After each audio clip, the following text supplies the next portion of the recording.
Salut tout le monde, j'espère que vous allez bien les amis. On se retrouve aujourd'hui après une toute petite pause de 3 jours. Malheureusement, j'ai eu des problèmes sur mon ordinateur.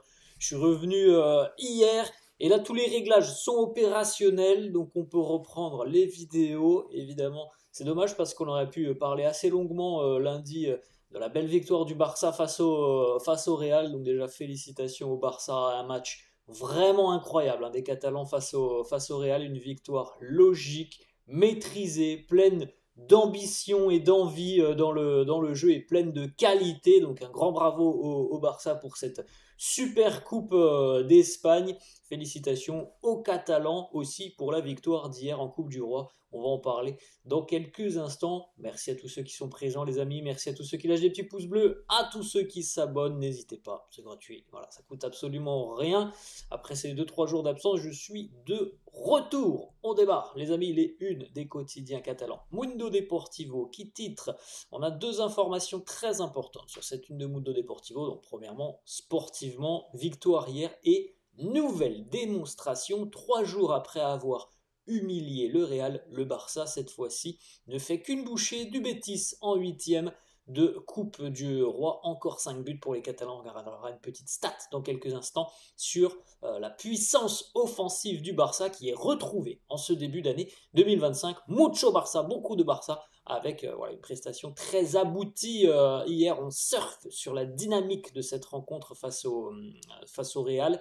Et puis on surfe aussi sur une bonne dynamique en ce début d'année 2025. Autre information, c'est là-haut. Deco convence à Araujo, on en parlera tout à l'heure. Deco a réussi à convaincre Ronald Araujo, changement et coup de théâtre dans le dossier Ronald Araujo dont on parle déjà depuis une grosse dizaine de jours et où Araujo semblait beaucoup plus proche d'un départ que de continuer du côté du Barça. On en parlera dans quelques instants puisque tout a changé.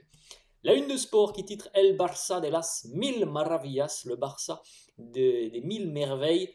Voilà. Franchement, la dynamique est exceptionnelle, le contenu est bon, le Barça marque, est très puissant offensivement, la confiance est retrouvée, il n'y a que du positif, tu remportes un trophée face au Real avec un match complètement fou dans le sens où le Barça a proposé un contenu vraiment, vraiment très, très, très intéressant face au Real. Donc, tous les voyants, tous les feux sont au vert. À l'heure actuelle, du côté du Barça, on verra ce qui se passera ce week-end pour le retour de la Liga. En tout cas, ce début d'année 2025 est très satisfaisant.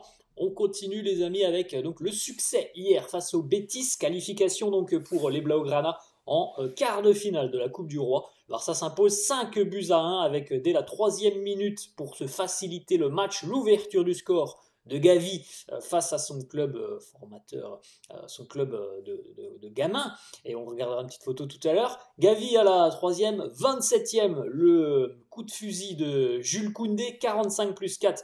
Le but refusé à Koundé par la VAR. Alors on regardera aussi une petite photo puisqu'il a été refusé vraiment pour un millimètre. On a Lamine Yamal aussi qui s'est vu refuser un but. 58e, le but de Rafinha sur un travail exceptionnel de Lamine Yamal qui a remonté tout le terrain. 67e, Ferran Torres sur la merveille de passe décisive de Dani Olmo. Et 75e, encore une fois, Lamine. C'est Vitor Roque, le joueur prêté par le Barça au Betis qui a marqué pour les Bianco-Verdés à la 84e sur penalty. Les amis, regardez un petit peu le Barça en ce début d'année 2025. Alors pour le moment, on rappelle, il n'y a pas eu de match de Liga pour les Catalans, puisqu'on a joué en Coupe du Roi et en Supercoupe. 4 victoires pour les Blaugrana, 4-0 face à Barbastro, 2-0 face à Bilbao, 5-2 face au Real, 5-1 face au Betis. On a l'impression de retrouver le Barça du tout début de saison, et le Barça, je crois, du mois d'octobre, si je ne me trompe pas, c'était le mois d'octobre où le Barça enchaînait des succès impressionnants. 4 sur 4 depuis le début de saison, 16 buts inscrits, un trophée, voilà, la confiance et la trêve qui a fait beaucoup de bien, vous vous en souvenez les amis, à la fin 2024, on s'était quitté sur un revers difficile à avaler face à l'Atlético Madrid, hein. Vous vous souvenez du scénario du match, de la cruauté de cette rencontre parce que le Barça avait fourni vraiment de gros efforts sur la rencontre et dans le contenu, c'était très très bon ce qu'avaient proposé les Catalans, mais l'efficacité n'était pas là. Et vous vous souvenez surtout des déclarations d'après-match où tout le monde disait voilà, la trêve va nous faire du bien, ça va nous permettre de recharger les batteries, de repartir voilà, à 100% sur ce début d'année 2025. Et c'est exactement ce qu'il se passe pour le Barça. Regardez aussi, les amis, le Betis est le 7e adversaire à encaisser au moins 5 buts face au Barça cette saison. Hein, donc c'est quand même assez conséquent. Avec Villarreal, Mallorca, les Young Boys, le Betis, le Real, l'Étoile Rouge et le FC Séville.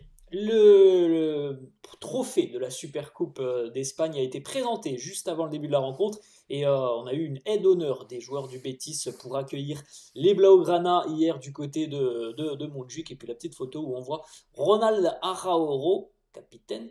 Ronald Araújo, c'est un peu aussi symbolique, on en parlera tout à l'heure de Ronald Araújo, qui présente donc le trophée aux supporters présents hier à Montjuic. Les petites déclats, les petites stats autour de cette rencontre face au Betis hier. Hansi Flick qui nous dit aujourd'hui c'était un match important après la grosse victoire face au Real. Il était important de voir comment l'équipe allait récupérer et c'est très bien de voir de quelle manière on a joué depuis le début de la rencontre. On a très bien joué depuis le début, ouverture du score au bout de 3 minutes de jeu et une mainmise hein, sur cette rencontre du Barça qui s'est procuré pas mal de situations et d'occasions. Autre déclat d'Hansi Flick qui nous le dit, comme je le dis toujours, nous sommes une équipe jeune, nous apprenons de chaque match et aujourd'hui aussi, je pense que le Betis a essayé de nous mettre beaucoup de pression et nous avons bien fait, nous avons su gérer cette pression, nous avons joué tout en confiance depuis l'arrière et avons très bien construit le jeu. Ensuite, les amis, on a Vitor Roque, donc le buteur du Betis, je rappelle, joueur prêté par le Barça au Betis, Vitor Roque qui nous dit le Barça est la meilleure équipe au monde à l'heure actuelle. Bon, on verra de quoi sera fait l'avenir de Vitor Roque. Est-ce qu'il y a un avenir pour Vitor Roque du côté du Barça? C'est une question que l'on peut se poser. On voit bien aussi toutes les rumeurs qui passent dans la presse. Et franchement, on a du mal quand même à penser que Vitor Roque pourra se faire une place du côté du Barça à l'heure actuelle. Bon, on verra ce qui se passera évidemment en fin de saison pour lui. Ensuite, pourquoi Lewandowski n'a pas joué? Est-ce qu'il va bien? Réponse de Hansi Flick, pardon, il nous dit lorsque Szczesny ne joue pas, l'autre polonais Lewandowski ne peut pas jouer. Non, c'est juste une blague. C'était du repos pour Lewandowski et pour Szczesny puisque c'était le retour d'Iñaki Peña dans les buts hier. Il y a un gros arrêt hein, d'Iñaki Peña un petit peu avant la mi-temps. Je crois que c'est d'ailleurs sur Vitor Roque. Ce ballon à bout portant où Peña est quasiment au sol et va lever la main en l'air pour réaliser une belle parade. Voilà, c'était Iñaki Peña de retour dans les buts hier. Frenkie de Jong qui a rejoué hier, qui a d'ailleurs réalisé un bon match, hein, il faut le dire. Hansi Flick qui nous dit je suis heureux pour de Jong qui a très bien joué, c'est une nouvelle étape dans la bonne direction pour lui. Autre déclat d'Hansi Flick sur Pedri, encore une fois, un match colossal pour Pedri, il nous dit il est partout. C'est incroyable la manière dont il comprend le jeu, dont il comprend le foot tout simplement. Lorsque vous analysez, lorsque vous voyez les statistiques, vous appréciez ses courses. Le regarder, c'est incroyable par rapport à tout ce qu'il fait sur le terrain. Voilà, c'est encore une fois un match vraiment avec une activité de Pedri qui est assez dingue. Rafinha, de nouveau buteur hier. Les stats de Rafinha depuis qu'il est arrivé au Barça, c'est 40 buts et 32 passes décisives, hein, c'est exceptionnel. Et puis cette année, il bat tous les records. Les 2 dernières saisons, c'était 10 buts pour Rafinha. Cette saison, on est à la mi-saison, il est déjà à 20 réalisations, c'est incroyable. Ensuite, les amis, Dani Olmo hier avec 2 passes décisives pour lui. Le feuilleton de l'enregistrement est derrière lui. Et on voit un joueur en pleine confiance aussi. 2 passes D, 87% de passes réussies, 2 occasions créées, 5 tirs, 72 ballons touchés, 2 sur 3 pour les dribbles réussis, 9 passes qui permettent d'entrer dans le dernier tiers du terrain adverse. 2 sur 2, la précision des longs ballons, 2 interceptions et 5 récupérations de balles. Dani Olmo utilisé en faux numéro 9 hier. La petite passe D, alors là, voilà, par exemple une image de la vision du jeu de Dani Olmo, c'est sur le 4e but de Ferran Torres, oui. Voilà, Dani Olmo, vous le voyez, il est juste à l'extérieur de la surface de réparation, et Ferran Torres est tout en haut, c'est le joueur que vous voyez juste là au coin de la surface, et la petite passe D magnifique avec le coup d'œil de Dani Olmo qui voit que Ferran Torres est tout seul et que évidemment les défenseurs du Betis n'ont pas vu que Ferran était tout seul au second poteau et qu'il allait faire cette course pour venir couper. Donc voilà, Dani Olmo a envoyé une petite balle un petit peu en l'air pour lober les défenseurs. Et ensuite, c'est Ferran Torres qui va terminer avec un missile. Le but aussi de Jules Koundé, qui a d'ailleurs inscrit un doublé, on l'a dit tout à l'heure, mais il y a eu un but refusé par la VAR. On va regarder la petite photo dans quelques instants de l'image virtuelle qui donc annule le but de Jules Koundé pour 1 centimètre. Ça, c'est le but, par contre, de Koundé hier. Et là aussi, vous voyez, hein, à l'expression du visage et surtout au geste, il a envoyé une chiche Jules Koundé. Vraiment un très très beau but, hein, d'ailleurs, encore une fois, pour le français. 2 buts, 7 passes D cette saison pour Koundé, qui franchement est quand même le joueur le plus utilisé, on le sait, hein, parce qu'il ne manque quasiment aucun match et qui est quand même très régulier. Ça lui arrive de passer à côté d'un match, hein, ça arrive, mais il y a quand même beaucoup de régularité chez lui. C'est un joueur qui vraiment, vraiment a beaucoup progressé aussi depuis son arrivée au Barça. Il est de plus en plus régulier et de plus en plus impliqué aussi offensivement.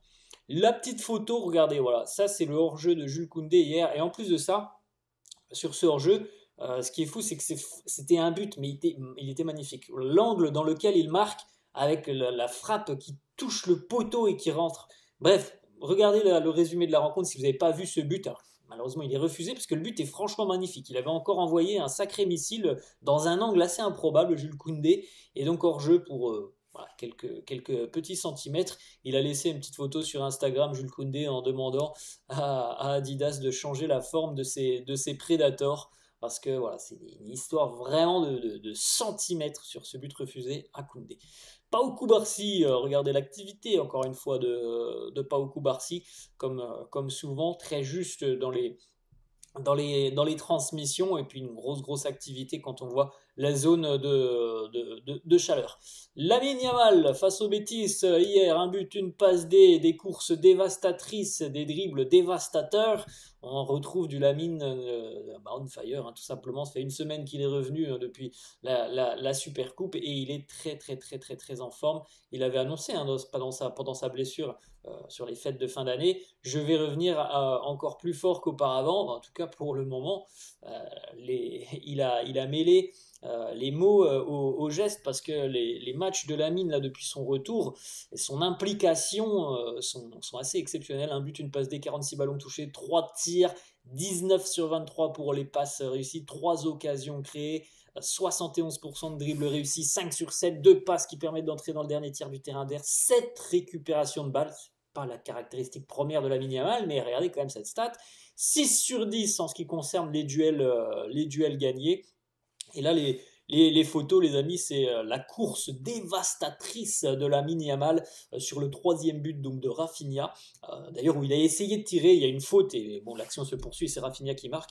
Mais il est parti, vous le voyez, hein, il part de sa surface et il va arriver, on ne voit pas, mais il va arriver jusque dans la surface adverse, hein, du Betis, où les défenseurs Bianco-Verde n'ont rien pu faire, hein, face aux qualités de Lamine Yamal et face à sa faculté d'élimination assez rapide.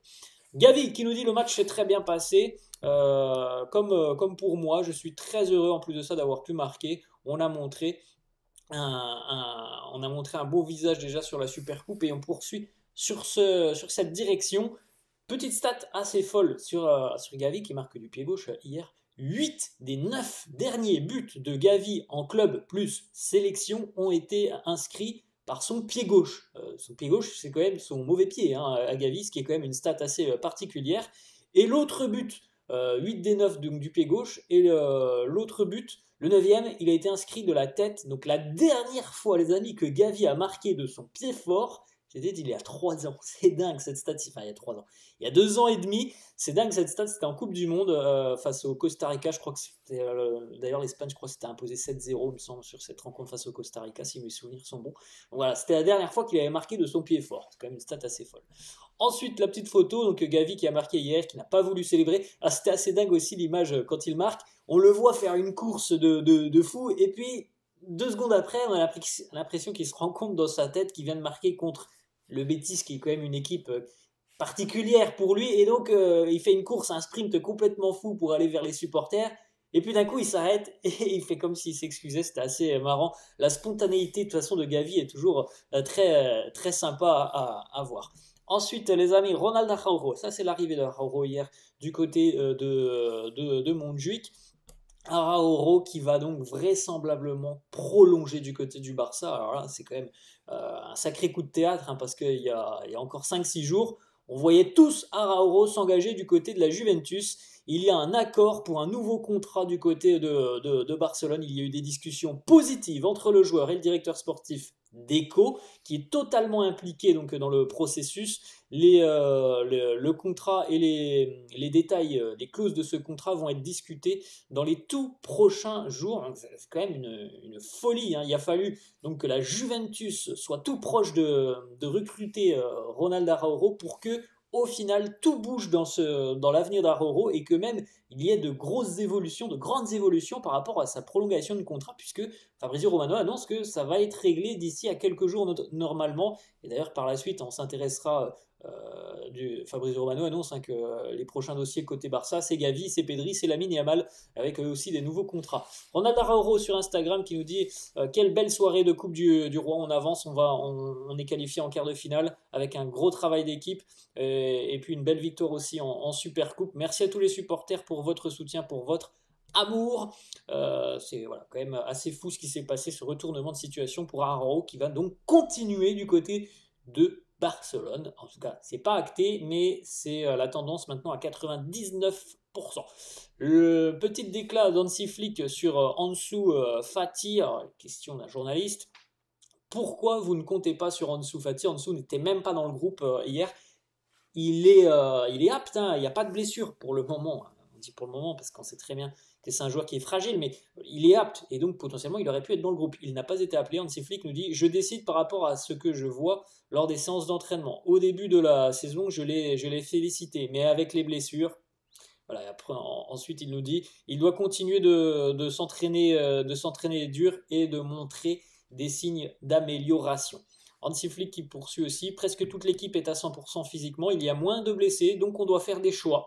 Et c'est fait selon ce que je vois à l'entraînement. Il doit nous montrer qu'il va mieux, qu'il s'entraîne. C'est la situation à l'heure actuelle. Donc franchement, c'est compliqué. Voilà, c'est très compliqué pour Ansu Fati. Je ne sais pas s'il y aura un départ sur ce mois de janvier, mais c'est dur. C'est très très dur pour lui. 3e match consécutif, hein, dans lequel il est écarté du groupe, parce que c'est un choix d'Hansi Flick, c'est pas parce qu'il y a un pépin physique, c'est un choix du technicien allemand de ne pas appeler Ansu Fati. Voilà les amis, la fin de cette vidéo, j'espère que ça vous a plu. N'hésitez pas comme d'hab à lâcher un petit pouce bleu. Merci à tous ceux qui le font, je vous souhaite une très bonne journée, et puis nous on se retrouvera demain. Voilà. Cette fois-ci je suis de retour après les problèmes sur l'ordi, donc voilà les amis, bonne journée à tous et à demain. Ciao.